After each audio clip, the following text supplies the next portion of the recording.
Hello, divine creations, divine marvels, children of God. Thank you so much for joining in. So, children of God, what a statement. What does it mean to be a child of God? Well, my understanding is this that there is this supreme, ultimate, fundamental reality that Bruno Groening, like Jesus, like many other great sages, called God. In describing this great reality, he described it as love, as goodness, as light, as harmony, and that it's everywhere, and even that it's inside of us, and that in essence, it truly is our parent. It gave us existence. Hence, we are from it. It's the parent, we're the child, but also in some way, it lives inside of us, just as the DNA of a human parent lives inside the body of the child. But even more so, in this case, the essence of this goodness, the essence of this reality, this great mystery lives inside of us. And that we are, just as it's very easy for us as human beings to say, yes, God is divine, meaning God is sacred and holy and all good and only good. Well, according to Bruno Groening, that same goodness is what our core is, that we are inherently good in our core, in our soul. As Bruno Groening said, that's where God lives, in our soul. So this can be a radical idea to think about, that each and every one of us is inherently pure and good, is inherently divine. Yet Bruno Groening, what had happened?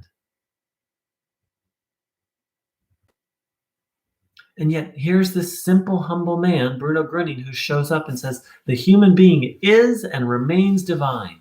But he did point out that while we are inherently good, inherently divine, that divine inherent soul can be seized by evil, that the human being can be forced to do evil if they take in evil.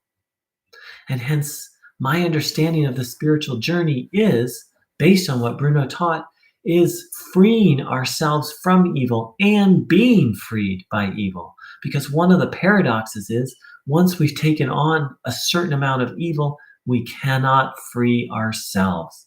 We need a spiritual helper. We need the power of God, but we're cut off from the power of God. As Bruno Groening said, that I don't have it handy, so I'll just have to go from my memory. He spoke of needing to be that once you've taken on a certain amount of evil, you sink down to a point so low that you can't receive the divine transmission anymore. And so that you need to be led back to the place to where you can even receive the good energy. And hence the need for a spiritual helper, a spiritual friend, such as Bruno Berni, such as Jesus. And Bruno pointed out that he wasn't the only helper. He never claimed a monopoly on this.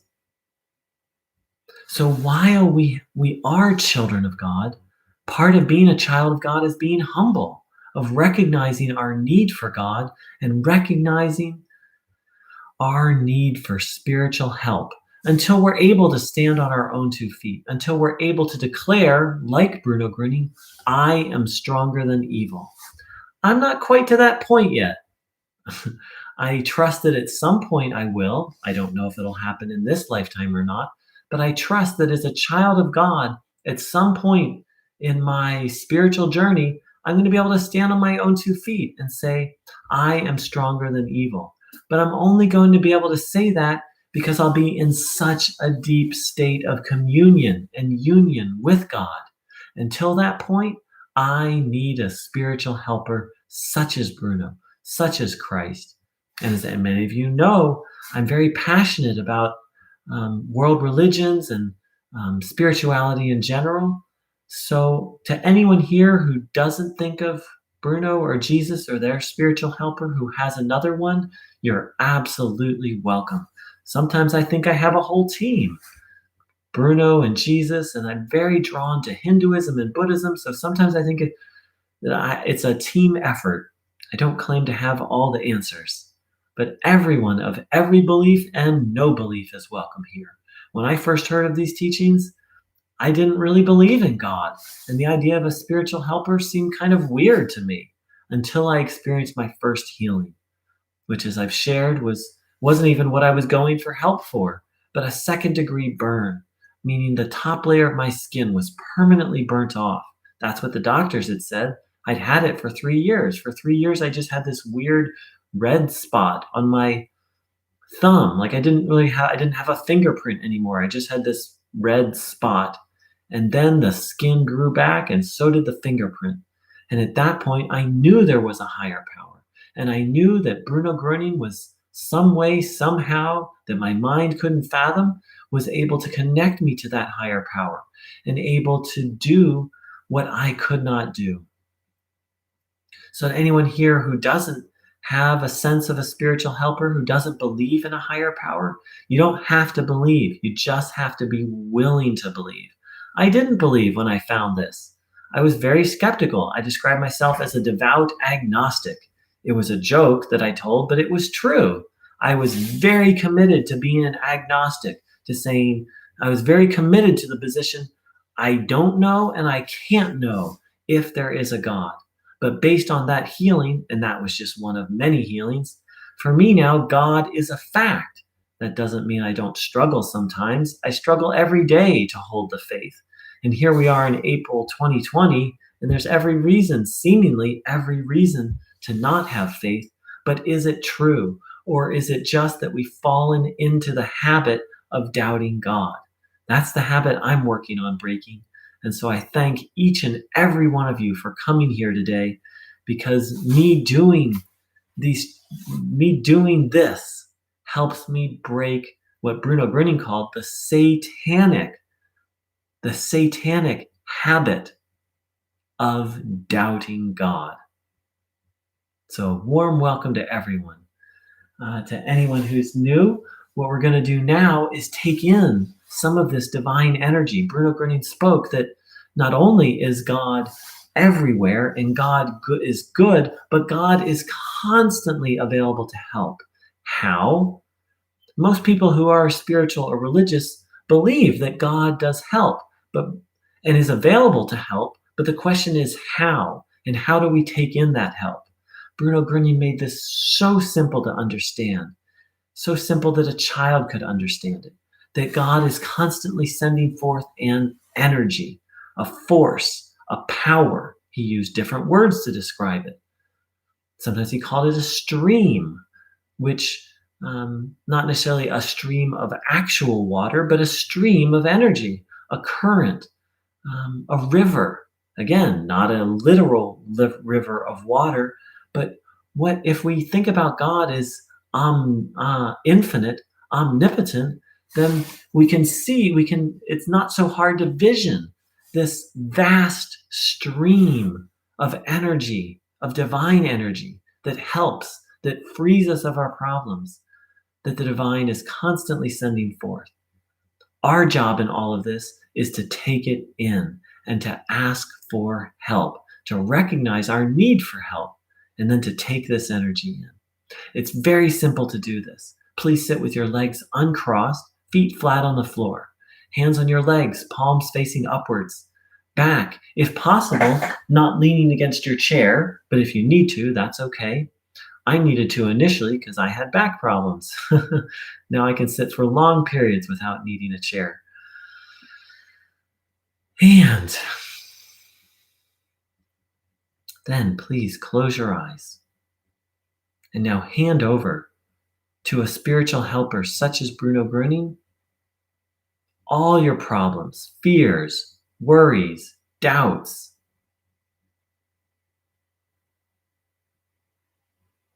Any illness, really separating yourself from the idea that you even have an illness.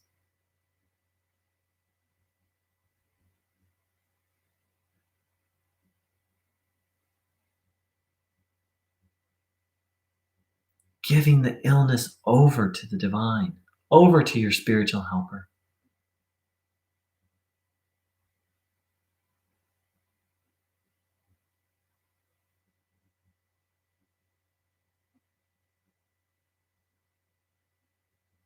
Now focus your entire attention on your healing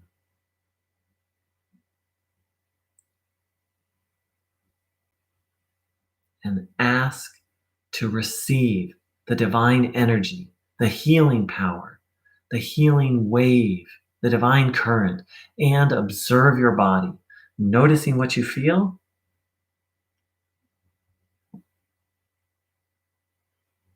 trusting that every sensation is now a step towards your recovery.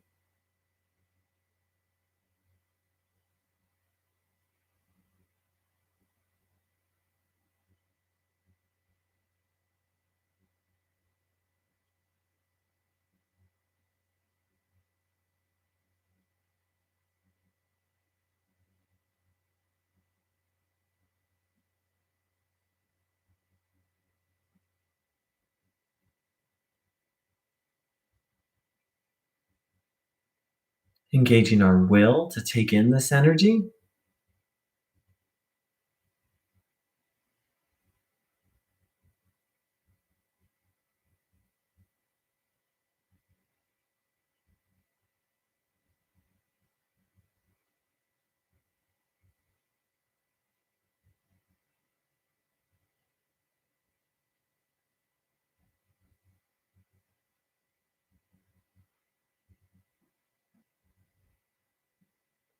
and then observing the body.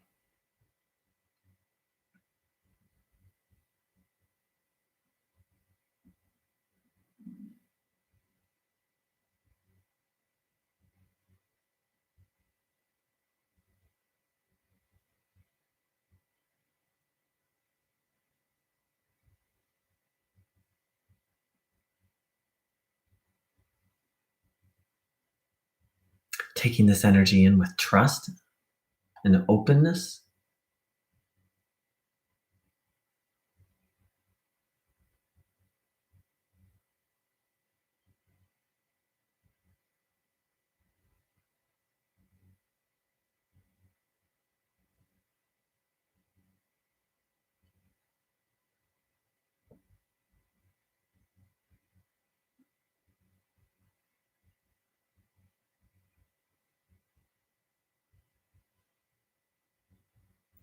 trusting that every sensation is healing happening.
So, a warm welcome to everyone, to anyone who's new.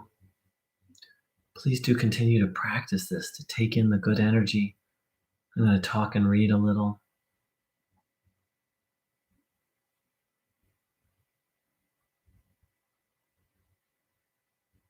So Bruno Groening spoke of the spiritual path as a fight, a struggle, a battle. He called it a Krieg in German.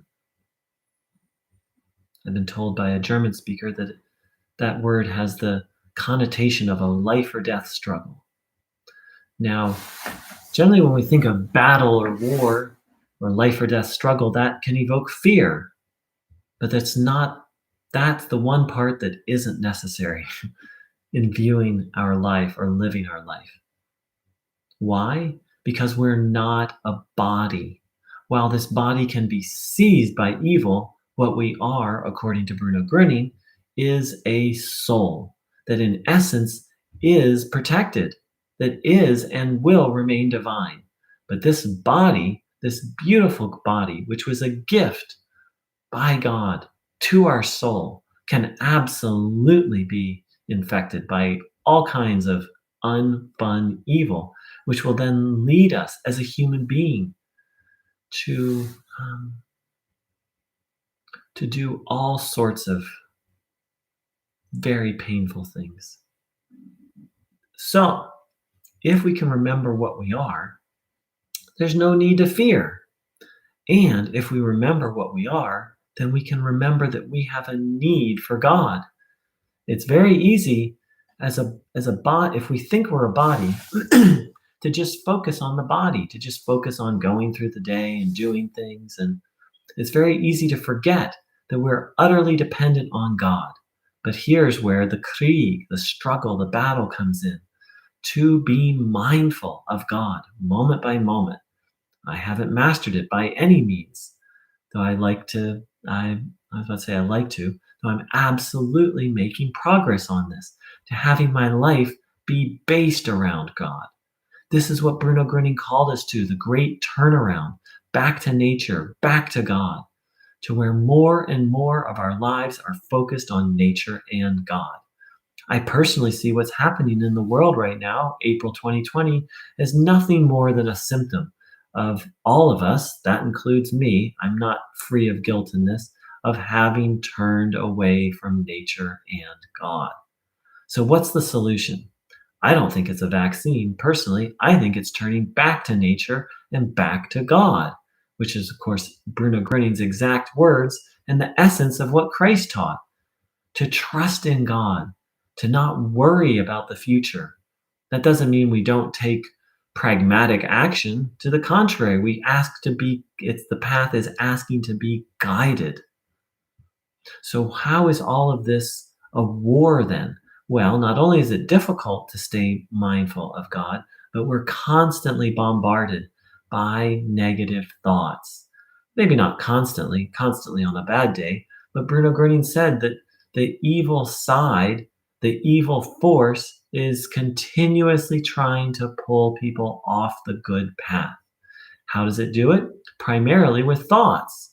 That's why we need to bring mindfulness to our thoughts and decide, recognize which ones are good and helpful and keep them, and which ones are evil and discard them.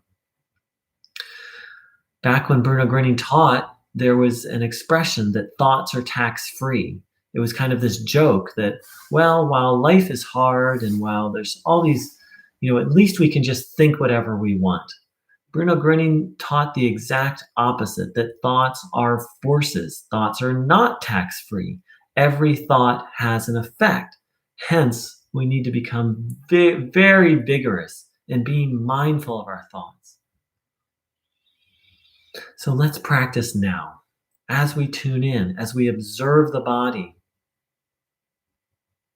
let's be mindful of our thoughts and check in with our conscience, our soul, as Bruno Groening called it, our natural human instinct, one thought at a time. Is this a good thought or a not good thought?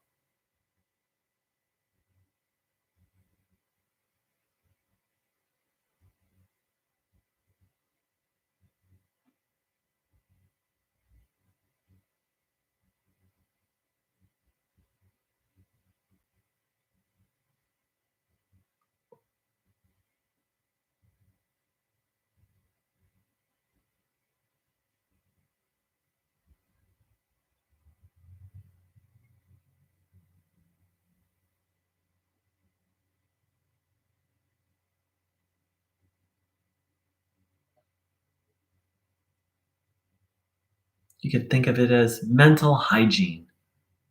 We certainly do, most people, not everyone, we do what we can. People do what they can to keep their house clean, and they do what they can to keep their body clean, at least on the outside. Hopefully, they do what they can to keep it clean on the inside by choosing what food they eat, choosing the people they hang out with. But who knew? Who knew? I didn't before Bruno Groening came along that we need mental hygiene and that we have the power to choose which thoughts we say yes to. And not only do we have the power, we absolutely need to.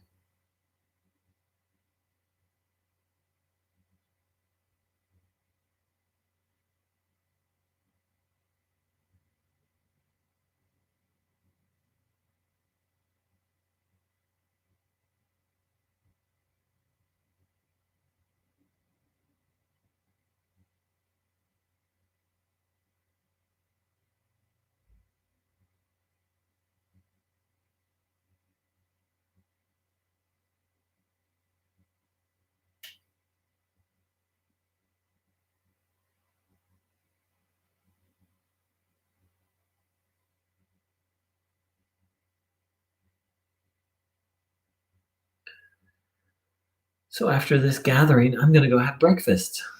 My body's starting to feel hungry. And then an image of a pretzel came to mind. And then the thought came, ooh, wouldn't that be good? Well, I checked in. How does my conscience feel about that? And I feel then my body tenses up. That's a no. So, would it have been a big deal if after this I went and had some pretzels? Probably not a big deal. Probably not going to kill me, but definitely not the right choice. Um, Not the healthy, right choice for breaking my fast. That's what breakfast is. It's breaking one's fast. Don't think there's anything wrong with pretzels. Don't think and that's a very specific example of, okay, I had a thought. The first thought came, the image of a pretzel, and I didn't check in on that. So because I said yes to that thought, unconsciously said yes, then the next thought came, that would be good. Luckily, because we were practicing that, I caught that and checked in. No, that's not a good thought. That's not a healthy, helpful thought. It's not moving me in a healthy, helpful direction. Not for my first food of the day, not for breaking my fast.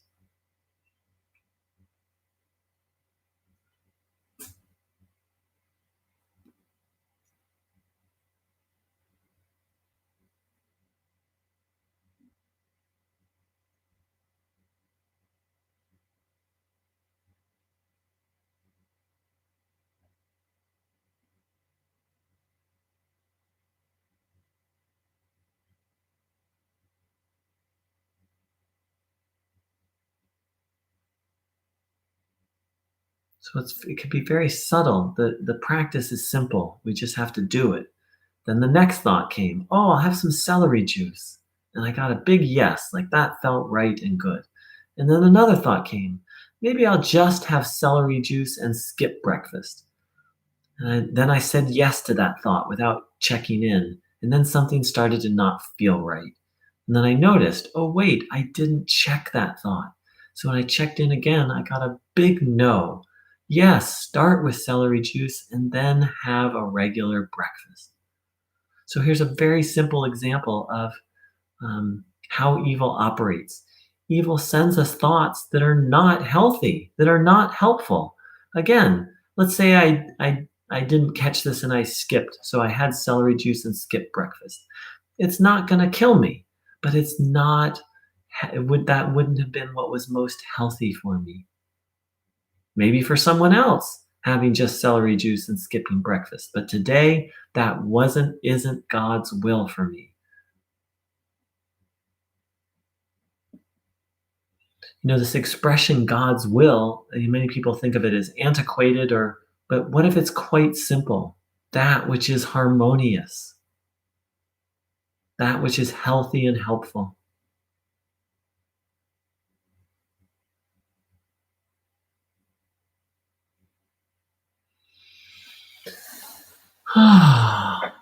So I'd like to thank everyone for joining in. Hello, Gerald. Thanks for saying hi, Jisoo. Welcome, Uta, and forever loving everything. Thanks for saying hi, and thank you to everyone who joined in. So the path that Bruno Groening taught is very simple. It's not always so easy. In fact, part of what he taught is that it isn't easy. And my understanding is that this life is a school, and it's not necessarily meant to be easy. But it is simple. If we're willing to maintain faith, maintain the divine connection, and to check our thoughts, then life goes a lot more smoothly. In my experience, it's when I don't check my thoughts and then I make decisions that aren't God's will, that's when things get bumpy. Thank you everyone for joining in. I wish you a beautiful day, and thank you so much for helping me so much by dropping by and participating in this. Take care. Much love.